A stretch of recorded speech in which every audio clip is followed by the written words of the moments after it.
Abyan mayang adlaw dira sa imo kag again welcome sa atong programa ang Ilonggo Daily Light from God's Word Radio Broadcast.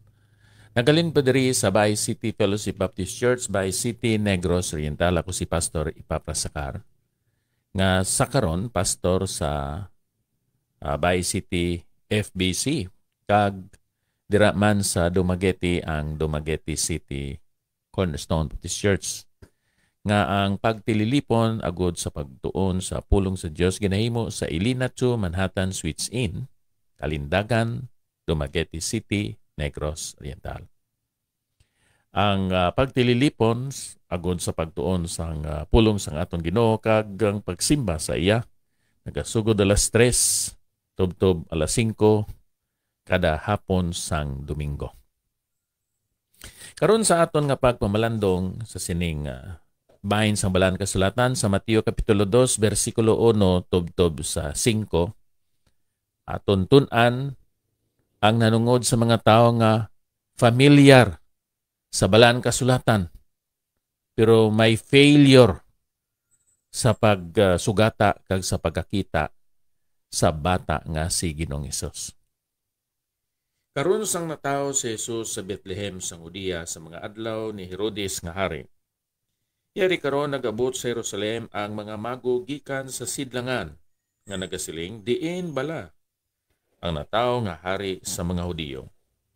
Kay nakita namon ang iya bituon sa sidlangan kag nagakari kami sa pagsimba sa iya. Sang pagkabati sini ni Herodes nga hari nalisang siya kag ang bugos nga Jerusalem kaupo niya. Kag sang ginpatipon niya ang tanan nga puno nga saserdote kag iskriba sa katawhan, nagpamangkot siya sa ila kung diin mataw ang Kristo. Nagsugid sila sa iya sa Bethlehem sang Judea kay amo ini ang ginsulat sang manalagna. Kag ikaw o Bethlehem sa duta sang Huda, hindi ikaw ang labing jutay sa mga pangulo sa Huda, kay sa imo magalutaw ang pangulo nga magabantay sa akon katawhan nga Israel. Kabayang Ginoo magadugang sang kapawa kag kasanag ukon paghangop sa aton nga pagtuon sa sining bahin sang Balaan Kasulatan. Sang pag-abot sa mga mago ukon sa mga manggialamon nga mga tao halin sa sidlangan, siling nila halin ina sa Persya. Mga tao nga nagatuon sang mga kabituunan, sang mga planitas dira sa kahawan. Mga sakop ini sila sa mga tao nga nagatuon sang kabituunan, sang siyensya, kag nga ila man ginatun-an ang balaan nga kasulatan. Kung inyo madumduman si Daniel, may mga pagtulunan nga ginbilin sa mga pamatanon sa ilang nga mga pagtuon dito sa Babylon, sa Persya, kag nga ini si Daniel nakatukod sang masinaton eskwelahan, training school sa mga propita. Kag isa sa ilang mga textbooks abyan amo ang Balaan nga Kasulatan. So ini sila mga nabilin nga mga tao nga nagatuon sang kabituunan kag sang Balaan nga Kasulatan. Ginatawag ini sila nga mga mago, magi. They were the astronomers from eastern regions. Kag dito man si Herodes, ang hari sang Judea, halin sa 37 BC o before Christ, tubtob sa 4 BC. Amo ini ang mapintas, murderous nga klase sang hari. Nga hindi man gani siya pure nga Hudiyo. Isa siya ka Edomite, meaning naghalin siya dito sa kay Esau. Pero tungod kay maayo siya magsuhot kag magpalapit pagpalangga sa emperador, nahamuot ang emperador sa iya kag nga na-appoint siya subong nga hari sa mga Hudiyo. So pag-abot siya sining mga mago o kon manginalamon nga mga nagatuon sa kabituonan kag sa balaan kasulatan halin sa sidlangan siling sang balaan kasulatan ining mga tao nag-abot sila dito sa Judea sa mga adlaw ni Herodes nga hari. Pagyari karon nag-abot sa tubangan kag sa igdulungog ni Herodes nga sila nagapangita sang bata nga natawo nga amo ang magadumala sang mga katawhan sang Israel.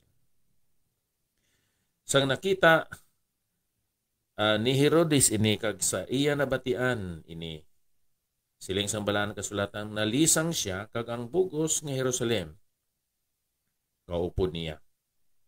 Kag sa iya nga kahadlok, sa iya nga kahisa, sa iya nga pagpangimon, nangin relyoso siya nga tao. Kag tungod sina iya ginpatawag ang mga pangulo nga mga kaparian, kag ang mga eskriba meaning ang mga nagasulat kag nagakopya sang Torah para sa mga katawhan.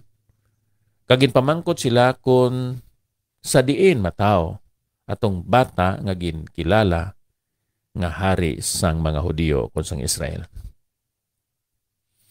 Kag ining mga religious leaders, ining mga kaparian, kag ining mga eskriba, mga nagatudlo kag nagakopya sang balaan kasulatan.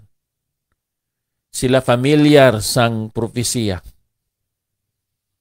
Natun-an nila bisan pagani halin dito sa Genesis, tubtob sa mga nagaluntad nga mga scriptures during the time, ang nanungod sa propesiya sa pagkari sa sinang bata nga magadumala sa mga katawhan sa Israel. They were in-depth in their studies of the scriptures, existing scriptures at the time, pero wala gid nila nakita ang fulfillment sa sadtong mga tagna o kun sa among propesiya. They lack spiritual insight. Familiarity with scriptures didn't translate to understanding God's plan. They were also complacent.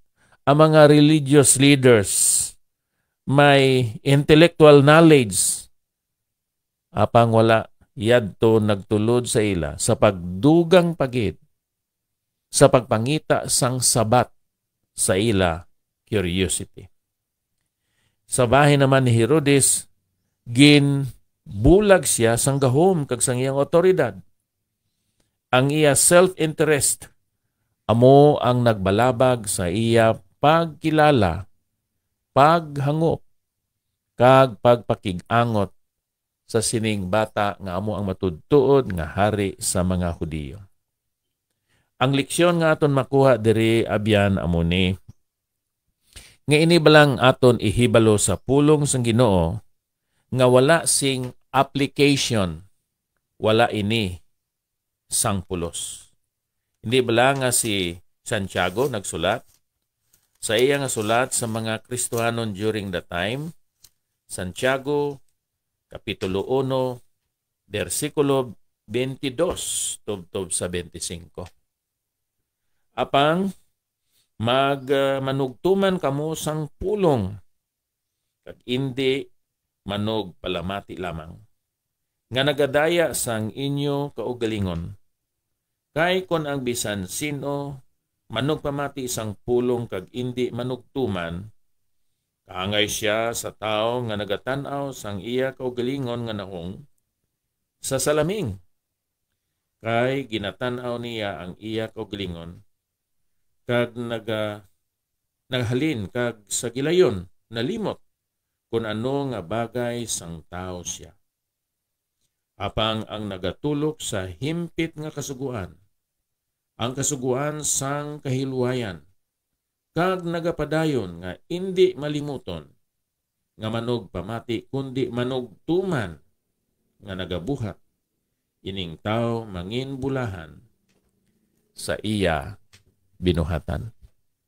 Isa ka kamaturan nga aton makita abyan, ang pagpakamaayo halin sa Dios wala dira sa pagtuon sa iya nga pulong, kundi dira sa pagbutang sa buhat sa sinang mga pulong nga natun-an.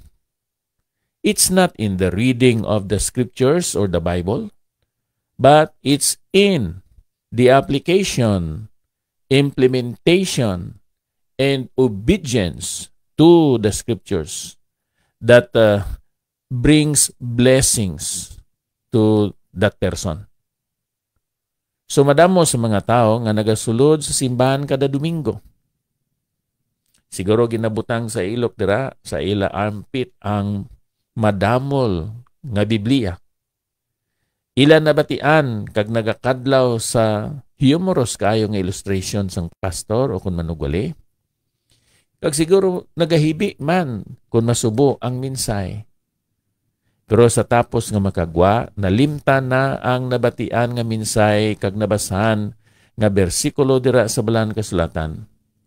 Tungod sina wala nagintuman, wala gin aplikar, wala gi-implement, wala gin pasakupan ang amo nga bersikulo, prinsipyo, leksyon kag sugo nga nagalin sa balaan kasulatan. Ining mga wise men, they were considered wise because they studied the scriptures and they obeyed the scriptures. Whereas ining mga kaparian, ining mga eskriba, they were studying also the scriptures and yet they did not put the principles into their hearts.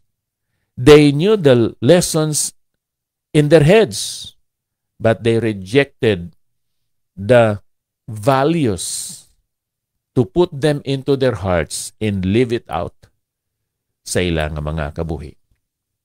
So, amoy ini ang kalainan sining mga wise men. They were obedient and submissive to the scriptures that they have learned. Ining mga religious ritualists, ang mga kaparian, kag mga eskriba, they learned the scriptures, but they did not maybe love and they did not live the scriptures. So siling nila, familiarity breeds contempt. Madamo sa aton nga may mga balaan kasulatan, nagkalain-lain nga mga translations kag versions, nagkalain-lain nga mga study Bibles ang aton ginapanag-iyahan. May balaan kasulatan kita dira sa aton mga computers, sa laptop, sa aton cellphones, but we lack the application and the implementation of the scriptures. Kung sina, wala kita nagatubo sing madasig sa aton espirituhanon nga pagkabuhi. Kinanglan pamangkuton naton ang aton kaugalingon kung paano naton mabalanse ang aton familiarity with the scriptures kag inang espirituhanon nga aplikasyon sang scriptures. Ano nga mga blind spots diri sa aton nga kabuhi nga nangin balabag, nangin upang sa aton nga relasyon kag sa aton pagpakigambitay dira sa Ginoo. We should, yes, be familiar with the scriptures, but we should not fail to apply the scriptures.